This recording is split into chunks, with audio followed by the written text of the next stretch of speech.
It is true the voters shifted to the right practically everywhere in America in really significant ways.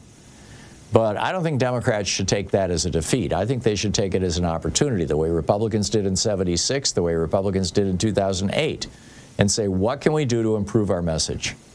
What can we do to make it clear to Americans that we're on their side? Also, America was birthed in resistance. We have a long tradition of fighting oppression. And to the extent that Trump and his billionaire allies plan to crush the left, they're going to have some pretty fierce opposition, which has already begun. And we know that, what largely drove Trump's win, particularly since the suggestion that Democrats don't care about average working people, is just a vicious lie. That said, the Democratic Party has to come to the realization that that is now dawning across Europe, that the old Tony Blair, Macron, Clinton neoliberal consensus of low taxes, free trade, open borders, and weak unions is dead. It's dead. And that its reverse, which isn't Donald Trump's fascism, its reverse is progressive populism. If that is not embraced by center-left parties, right-wing populism and oligarchy will fill that void like they're doing across Europe, and we just saw here in last week's election. For example, across Europe, in New Zealand, the center-left coalition, these are all in the last 24 months, elections in the last 2 years. In New Zealand, the center-left coalition lost to the right-wingers by 23 points. Keep in mind, in the U.S., the Democrats lost by 3.6 points. In New Zealand, they lost by 23 points. In the United Kingdom, the center-right coalition lost to the left wing by 19 points. In France, the center lost by 14 points. In Portugal, the socialists lost by 13 points. In Poland, the right lost by 8 points. In Japan, the conservatives lost by 8 points. In Lithuania, the center-right lost by 7.8 points. In the Netherlands, the center-right lost by 6.6 points. In Australia, they lost by 5.7 points. My point is that all of these, whether they're center-right or center-left, every single one of these countries had embraced in one form or another neoliberalism.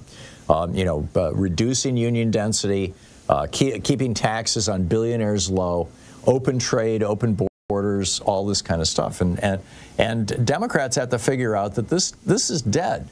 This neoliberal consensus that Milton Friedman started pushing in the 1950s, that started being adopted around the world, including here in the United States in the 1970s, was put on steroids by Ronald Reagan, was signed into law by Bill Clinton with NAFTA, that has failed. So what do we replace it with?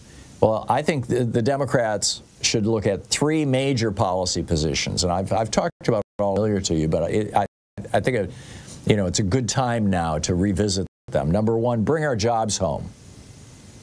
We've had 40 million jobs, 15 million factories leave the United States and go to China, Malaysia, Vietnam, Mexico. Alexander Hamilton was right. Donald Trump was wrong about tariffs. I mean, arguably Trump is right about tariffs, but the way that he did them is wrong.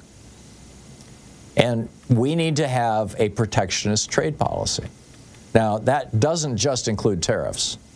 And we need to be enforcing the Buy America Act for federal government purchases, number one. Number two, we need to fix immigration.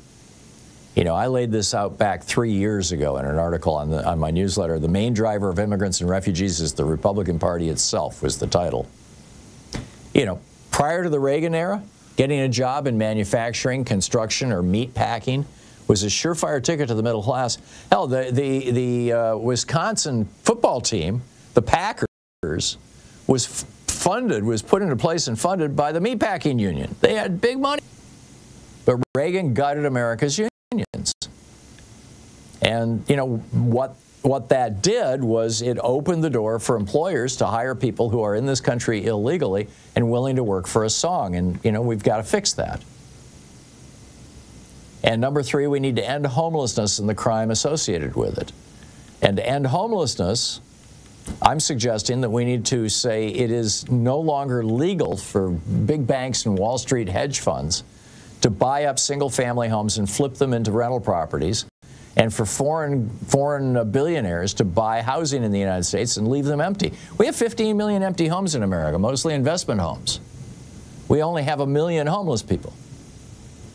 Those numbers don't make any sense. Now, there are a few other policies that I think that we should be pursuing. You know, we paid sick leave and low-cost child care. That's just 1 in 3 red states. Free and affordable college. I've been pitching that forever. Affordable health care as a right of citizenship. Taking on the billionaires with reasonable taxation. And building and supporting a democratic-leaning, openly progressive media infrastructure. These are things that the Democrats should prioritize. But bottom line is Bernie Sanders has been saying like a mantra for 30 years. The sweet spot for progressive populism will always be what FDR won 4 elections for president as. Good jobs for American workers, affordable housing, and low crime. And God willing, there will be another election in 2 years, and Republicans are going to be defending the disproportionate number of Senate seats. I think they're going to lose some of them. Every seat in the House is up for re-election. And I think, you know, we'll have a good chance, particularly if Trump overreaches, as I fully expect him to do. So stay tuned. All is not lost. It's just that now the fight is a hell of a lot harder, and we have to come with a lot more determination and a lot more energy and vigor to this battle. Now is not the time to give up. It's the exact opposite of that. Now is the time to you know, eat our Wheaties and drink our matcha tea and get ready. Drink our coffee and get ready.